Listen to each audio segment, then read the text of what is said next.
In South Texas at the Magnolia Hotel, something chilling and unexplainable was captured. In the early hours of the morning in the Campbell room of the hotel, you may see in the left-hand corner of the screen an eerie black smoke arises.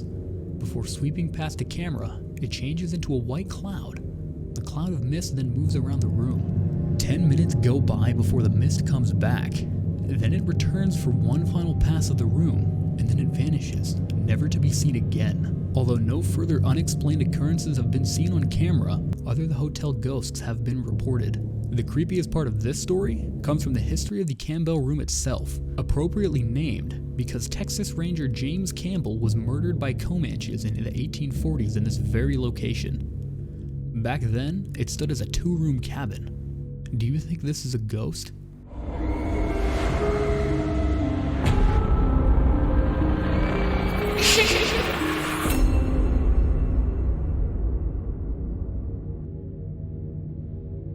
A young woman walks by what seems to be a stupor. She enters the highway, stumbling in front of approaching automobiles. While the first car manages to swerve around her, the second is on a collision course sure to end in disaster. That is until a ghostly figure zooms past, picking up the girl and dropping her safely at the other side of the road. The figure appears to have teleported out of the picture after only a few seconds. This incredible footage is said to be an apparition of the girl's father who passed away years earlier. Maybe it's her guardian angel.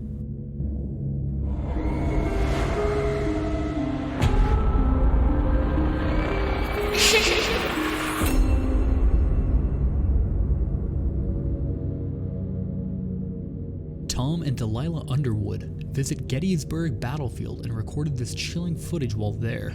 Can't be the motorcycles, honey.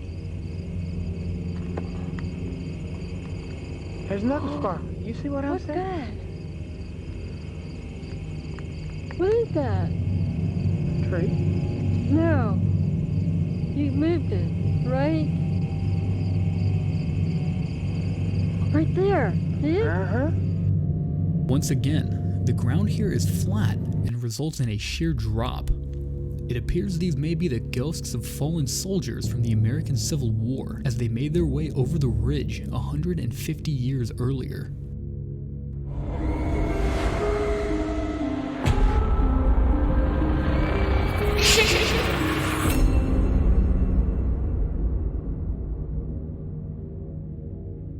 A hospital in Malaysia's surveillance footage captured something quite upsetting.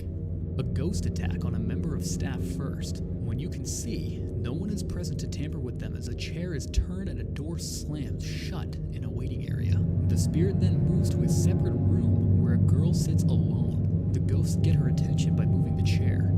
This terrifies the girl, who attempts to flee the room. The girl is blocked by a torrent of moving tables and chairs.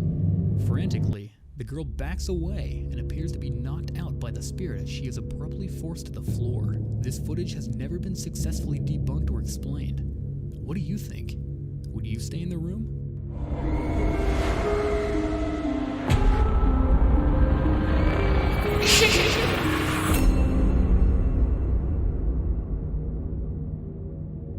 At night, only to be confronted by a ghostly figure. The ghost appears before him and begins to grab his leg and drag him, kicking and screaming to the end of a hall before releasing him. This footage is especially scary, as we can see from the way the man's leg is raised and his arms flail. He is literally being dragged by a paranormal entity.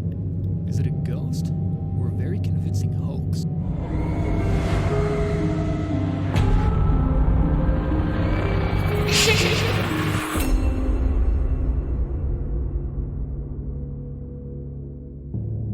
Feather Lakes, and I was ending the night off of Dead Man's Road Trail. Although it was a rather difficult trek, the landscape was unrivaled. I packed a sleeping bag and planned on sleeping in the back of my Jeep. With the back seats folded down, I stopped off the immediate trail in the remote possibility that additional nighttime automobiles may pass. That was very unlikely, I guess. I prefer off-roading and camping by myself, and others may think I'm crazy for that, but I've always liked being by myself. I use the word camping because I do consider this to just be luxury camping. Instead of being in a tent, I'm in the back of my Jeep in the middle of the woods. I had a small meal of some of the protein bars and other goodies I had prepared, and then I set up my sleeping bag in the back. If you're wondering if I was doing this in the dark, I had my Jeep's LED light bar on, which effectively lit up the entire area So I finally crawl into the sleeping bag, and I'd be lying if I said it's comfortable sleeping back there. But it's the price to pay for off-roading to catch the sunrise for me. I kept all the windows closed to keep bugs out, but I could still hear everything that was going on outside. And then it occurred. I heard a voice from out in the woods, followed by a short, loud laughter. As deep into the trail as I was, there's no way someone was just walking around out there in total darkness. I peered out the windows, hoping to spot headlights or taillights someplace, but I didn't see anything. Then I heard the voice again, much clearer. I couldn't tell if the voice was a man or a woman at first. I know I was shaky now though. Someone was out there, that much was clear. I waited for it as I didn't yet understand what was being stated, terrified to death once more. For a while, just crickets. Then much closer now I heard in a clear voice belonging to either a woman or a young boy say, "Hello, I see you there." Now that I was about to vomit, I wanted to get in the driver's seat and start the car, but I was too afraid. I felt like if I just stayed lying down, that whoever was out there wouldn't see me. I know that makes no sense, but hiding and not moving was me clinging on to that hope that it wasn't actually happening.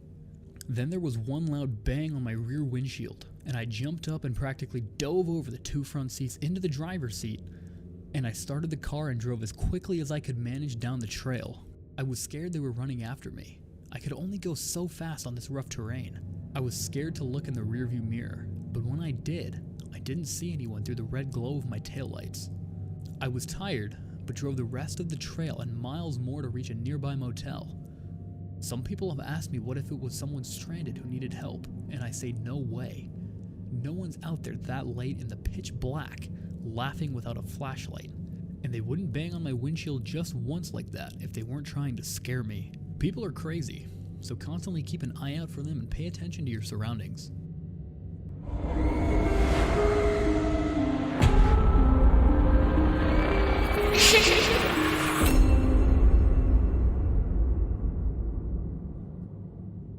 I was home upstairs in my room writing my paper for history class.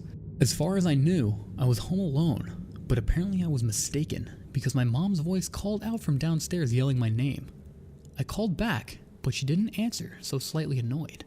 Reluctantly, I got up to go downstairs and see what she wanted. When I got downstairs, I looked around for my mom, but she wasn't anywhere in sight. So I yelled out, "Mom," and she yelled back my name in response. Her voice came from down in the basement. I then proceeded to the basement entrance, but oddly, the lights were not on.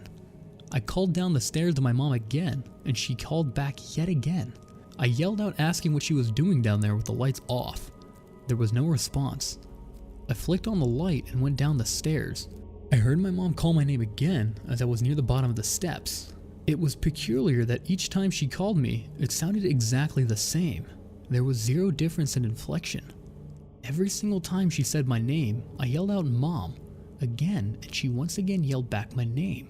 She was nowhere to be seen in the basement, but I then noticed the door to the tiny closet in the crawl space was open.